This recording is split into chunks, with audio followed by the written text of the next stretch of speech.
Welcome to Choice Classic Radio, where we bring to you the greatest old-time radio shows. Like us on Facebook, subscribe to us on YouTube, and thank you for donating at choiceclassicradio.com. Ladies and gentlemen, the Granite Furniture Company, with stores in Sugar House, Murray, and Provo, presents The Hall of Fantasy. Welcome to the Hall of Fantasy.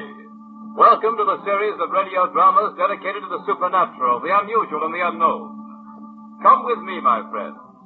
We shall ascend to the world of the unknown and forbidden, down to the depths where the veil of time is lifted, and the supernatural reigns as king. Come with me and listen to the tale of Markheim.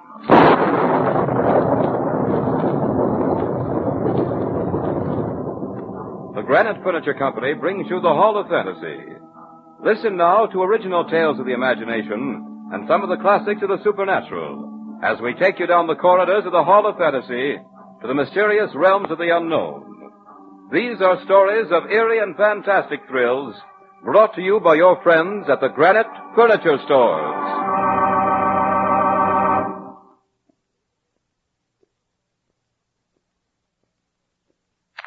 And now for tonight's story, an adaptation of Robert Louis Stevenson's Markheim.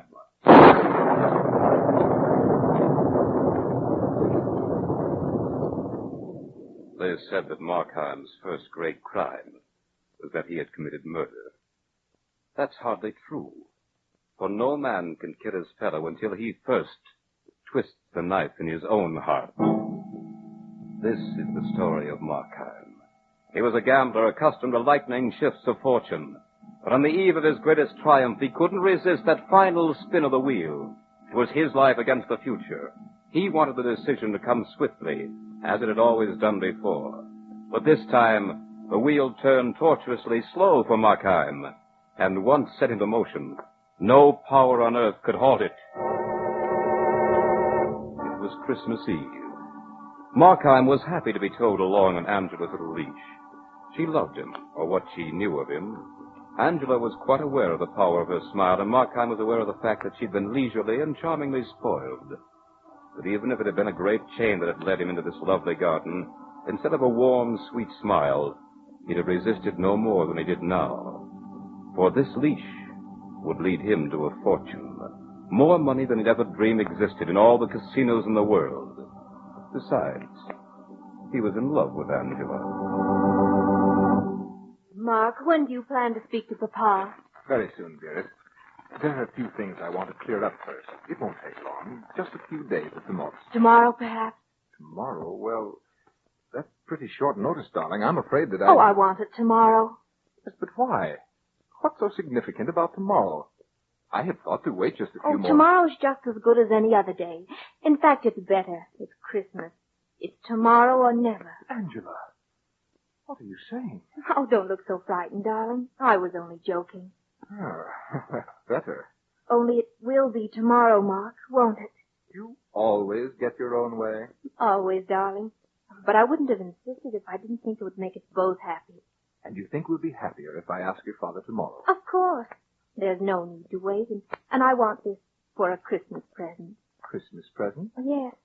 Oh, and speaking of Christmas presents, I have a very nice one for you. Oh? Not too nice, I hope. I mean, I hope it wasn't too... Costly? Oh, but it was very. I wish you hadn't, Angela. That is, well, I have something for you, too. You have? Oh, what is it? Well, you like it. Yes, it's very nice. Now it's my turn. You shouldn't have done it. Nothing is too good for you. Nothing. I hope it isn't too expensive. Well, it was. But it's just a little trinket. Whatever it is, Mark, it'll be very nice. But if you weren't such a successful member of the stock exchange, I'd scold you for spending too much money on me. Stock exchange? Oh, yes, quite. Well, Angela, I think I'd better be going. So soon? Yes, I really must. Then I won't detain you. But I want you here early tomorrow.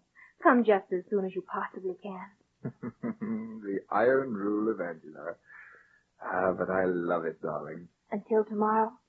Tomorrow. As Markheim made his way through the dark streets, the chill, damp fog soon dispersed the warmth he'd felt in the rich comfort of Angela. And the last word he'd spoken to her as he'd taken his leave seemed to mock him as he traveled in the night. His futile gropings for happiness seemed to slap him full in the face with each new wave of the gray night mist. For a moment he thought to return to his foul, dingy little room, barren and ugly though it was. The thought of it made him shudder. Any other time he might have found some comfort in his hateful little iron bed. Another night he could have slept and dreamed of fabulous fortune, of an endless flood of gambler's luck, making him richer with every spin of the wheel. But there was no time for that now. For tomorrow was... He cursed the inconvenience of this moment. Tomorrow was Christmas. Suddenly, as if some henchman of the devil had whispered into his ear, Markheim heard the name that had been synonymous with resentment in his heart. That name seemed to strike faint but unmistakable sound in his brain. It was very faint at first, like the soft tinkling snap of an icicle when it breaks. But it soon became a giant thing that loomed up so forcibly it was almost physical. It came without warning out of the thick fog of his brain, and Markheim suddenly found the name on his lips. Ziegler.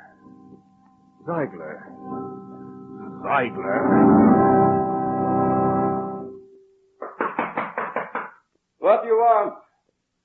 It's you, Markheim. Let me in, Ziegler. On Christmas Eve? Can't you see I'm closed? Open up. I've got to see you right away. All right. What kind of trouble are you in this time?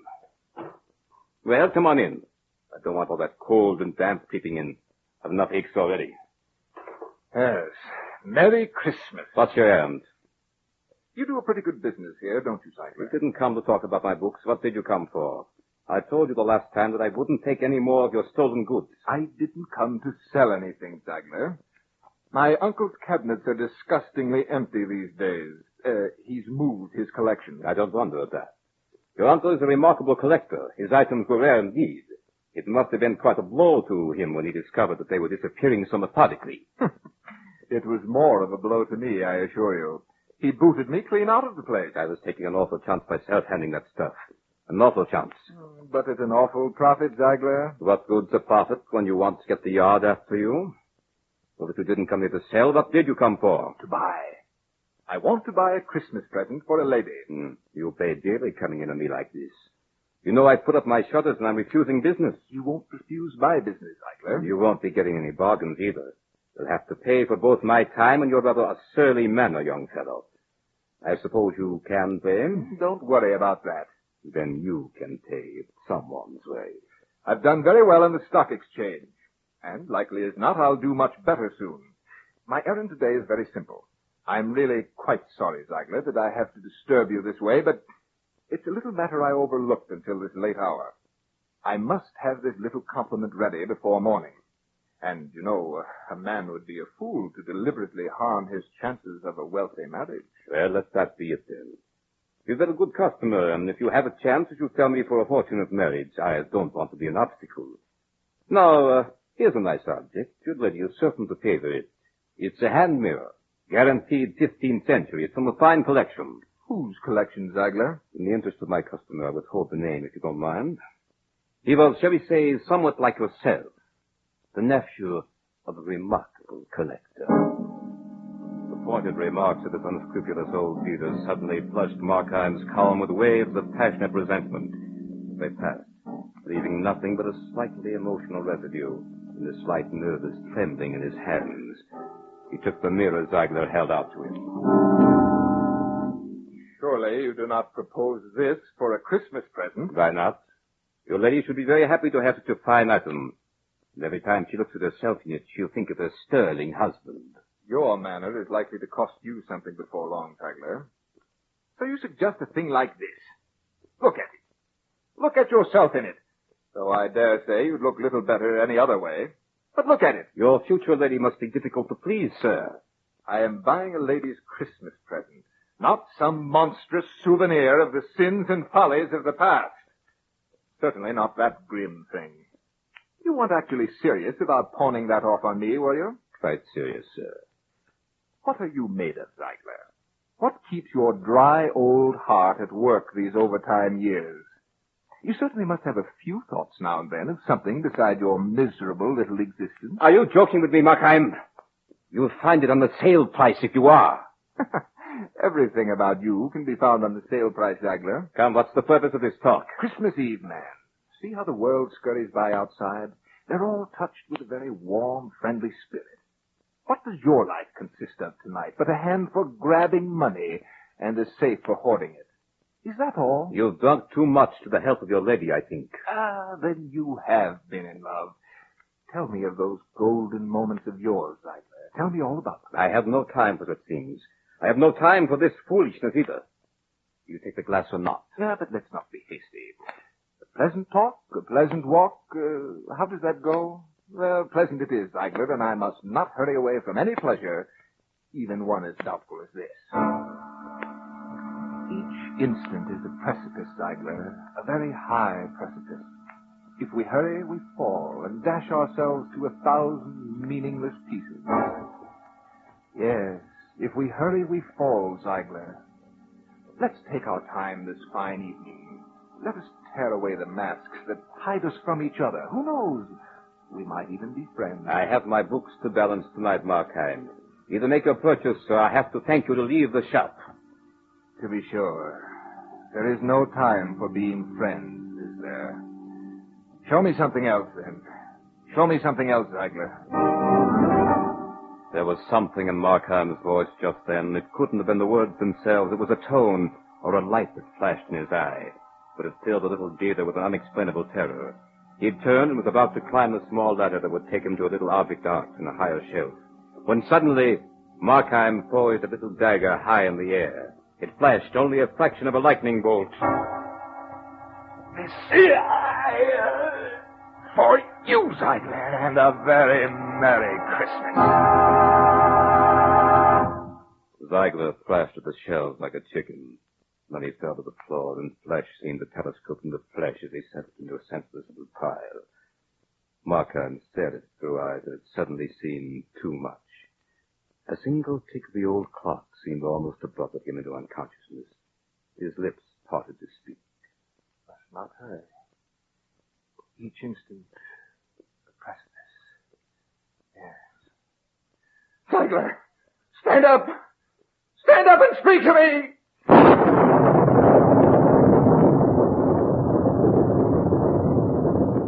You are listening to a radio adaptation by Bob Olson of Markheim by Robert Louis Stevenson on tonight's journey down the corridors of the Hall of Fantasy. Brought to you by your friends at the Granite Furniture Company with stores in Sugar House, Murray, and Provo.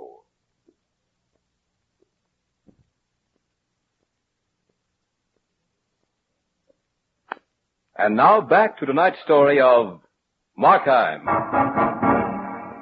Markheim the gambler wagered his life and became Markheim the murderer.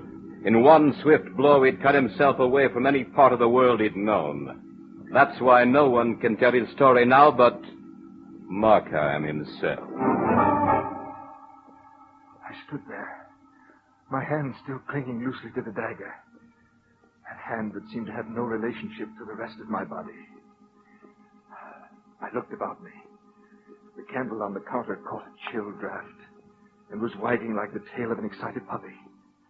I steadied myself, for the room was heaving and tossing like a schooner in a storm. Hundreds of feet away, it seemed, the door was slightly ajar. Through this opening, a long, slim finger of light pointed accusingly at the very spot I stood. I leaped aside. A shiver of fright shot through me as I realized the stupidity of the motion. I looked at the body of Ziegler. It lay there like a listless sack of sawdust. As suddenly as had the fright, a wave of calm came over me. I looked again at the body. It was nothing. Yes, there was nothing there to be afraid of. A hunk of lifeless something that had once been a man. The clock ticked on, but no longer affected the day of this thing on the floor. Yes, it was nothing. It had suddenly lost meaning to Ziegler, to the shop, to everyone but me. But that security didn't last. I looked again, saw the deep color forming about this haggard heap. That blood. It was still alive. What if it found a voice? What if this flash should raise a cry that could be heard all over England and thence... Where? And it would take up its endless flight around the earth. It would never be still again. Never. Time. I must have time. Oh, but time had such a raucous voice. Yes, what is time? A new precipice each instant. Each tick of the clock was a new danger. I picked up the candle, started about the room, filling my pockets with the treasures of art that Ziegler had gained so craftily and guarded so fiendishly. I saw things that terrified me. Things that turned out to be my own shadow. I'd catch a reflection of myself in a rack of mirrors, rich imported glasses that sent a new fear to wilt my nerves. For each time I looked, I saw a hostile sea of my own eyes spying on me. 1,000 questions flashed across my world of hysteria. Why had I used a knife? Why hadn't I chosen a more quiet hour? Why had I killed him at all? And then there were more. Where was the servant girl now? When would she be back? How much time did I have? Yes, how much time? When would the world know of what I had done? When would Angela know? Oh, you fool. My brain became a racetrack for nightmares. There seemed to be something terrifying about the normal as ever rhythm of the footsteps out in the street. They must know about the thundering riot in this house. How could they help it? I began to fear nature herself. I expected her to break her own laws to accomplish my own personal destruction. Yes. What if the walls should suddenly fail to hide me? If the prying eyes of London should gain the power to see beyond nature's barriers? Then another vision came to me in this room that was pulsating so with clamor and silence alike. Yes. All the old women of London started to rock feverishly in their chairs and began to weave a rope with which I was soon to be hung. I knew I was tottering on the brink of the final shock that would send me screaming my guilt to the world if I didn't take hold of myself. But one thing I was rapturously grateful for. I was alone. I was alone. No. Ziegler, open up! Answer your door, Ziegler!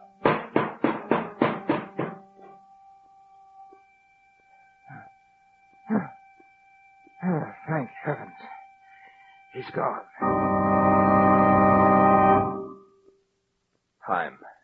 Time. Yes, I must have time. Others will come. The girl. I must get the money. No time to waste. I walked over to the body, shoved it with my foot. It rolled over crazily and took on a queer, twisted posture. The face was pale like wax. I remembered the wax museum I'd seen as a lad, and that memory robbed the scene of its grotesque quality. I took new courage. I saw myself as a boy. Here's how horrified I'd been at those realistic reproductions of famous murders. Even the music came back to me, the monotonous chant of the calliope. The time came for me to act or run, but I didn't run. I grabbed the keys from Ziegler's coat pocket and started up the stairs that led to his private apartment.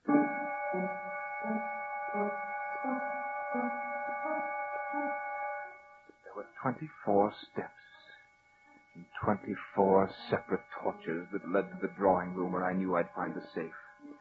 As I walked, I seemed to hear the echo of another footstep coming from behind me. Now I was at the top. I pulled open the door, entered, and bolted it behind me. The sense that I was not alone in this house was about to drive me mad. I longed to be in my shoddy little room, away from the eyes that were constantly dancing about in this house. Every man who walked became an avenger and sought stealthily for some scrap of evidence that would curse me forever. I thought of Angela, not long, just the length of a breath or so, but I heard her voice in hollow mockery. Tomorrow or never, Ma. Tomorrow or never. Yes. She said she was only joking. She thought she was only joking.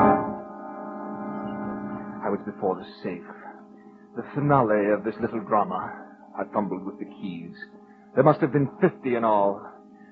And again, the rush of time began to make me tremble with uncontrollable anxiety. Time. If I ran out of time, this nightmare could have no meaning at all. I shot a glance at the door, and nothing stirred. Yes, I was satisfied that I must be alone. It was quiet here.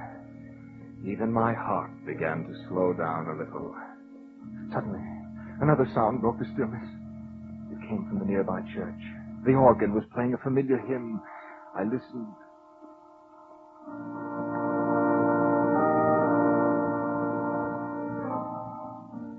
Then I heard it. A sound to freeze a scream in its making. The knob on the door was turning. Someone was going to enter this room. I was caught in a vice of terror. Slowly the door opened. And there was a face without a body staring at me. Who are you? Did you call me? I stared. I could do nothing else. The face seemed to swim before me. It seemed a familiar face. No, it wasn't familiar either. Oh, what was that face? It belonged to neither heaven nor earth. What do you want of me? I came to see you. See me? How did you know that I was here? You told me. I told you? Not directly, perhaps. Then you really do know me? Right down to the soul. Are you the devil? Does it matter? Oh, yes, but you knew me some time ago. Yes, thank heaven you don't know about the murder. Oh, but I do. I came to warn you that the servant girl has left her sweetheart early tonight and is on her way home now. Now? Yes. Shall I tell you what she brings with her for your Christmas? What? The gallows. Now you must hurry. Shall I tell you where to find the money? For what price? It's a Christmas gift. What are you going to do with me? You know that I'm really not evil. I had no heart for these things. Yours will probably be a deathbed repentance. I have no concern with that. I'm interested in you only as long as you are alive. But why do you do this at all? Can't you see that my hands are red? Don't you realize that I've murdered the little dealer? Yes. Then why do you stop with me? Because your name is Markheim. Yes. My name is Markheim. You know that I'm made up of evil and of good. You'll see that they don't destroy the good to avenge the evil. You will help me, won't you? This money you're about to take, how will you use it? On the stock exchange. That's where you've already lost thousands. Yes, but this time I have a sure thing. You will lose again, Markheim. You know? I do. But I'll save out half. You will lose that, too. Oh, if that happens, if I do lose again, what next? Yes, I'll start over with Angela. You have lived for 36 years, Markheim. 15 years ago, you would have shuddered at the thought of stealing. 3 years ago, the name of murder would have made you ill. Who knows, Markheim, what you might embrace in the next 5 years? But I still have good in me. Tell me, have you grown any better at all in the past few years? I can remember when I was a boy. Yes.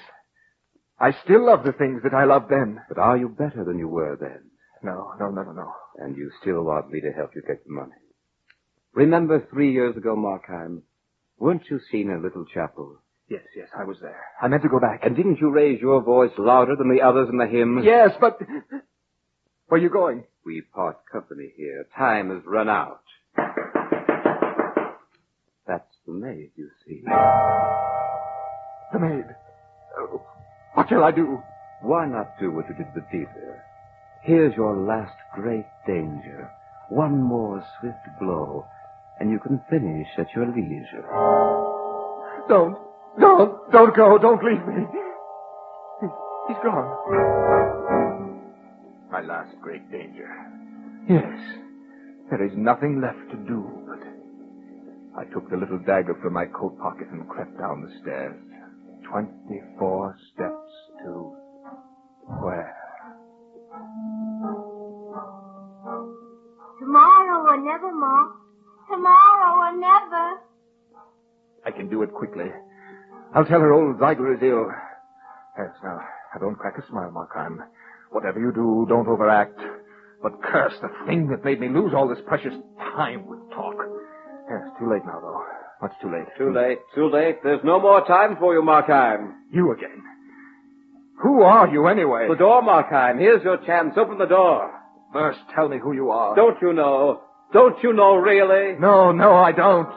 My name is Markheim. No. Then you're... Door, Markheim. Answer the door. Hello. Is Mr. Ziegler in? Are you the maid? Yes. Then you'd better go for the police. I've just murdered your master.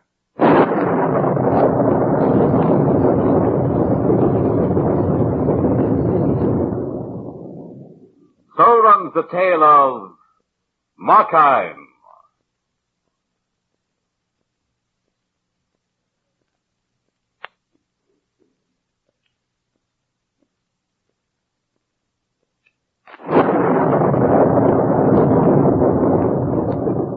Remember to join us next week at a new time for another journey down the corridors of the Hall of Fantasy.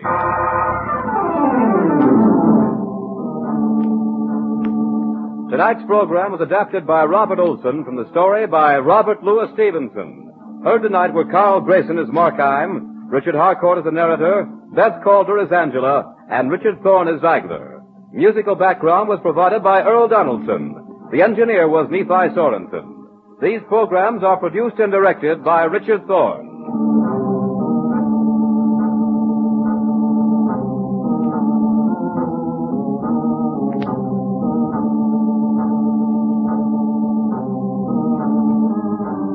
Remember, be with us again next Sunday night on call at a new time. Just 1 hour later at 9:30 p.m. when the Granite Furniture Stores in Sugar House, Murray and Provo will take you on another journey down the corridors of the Hall of Fantasy.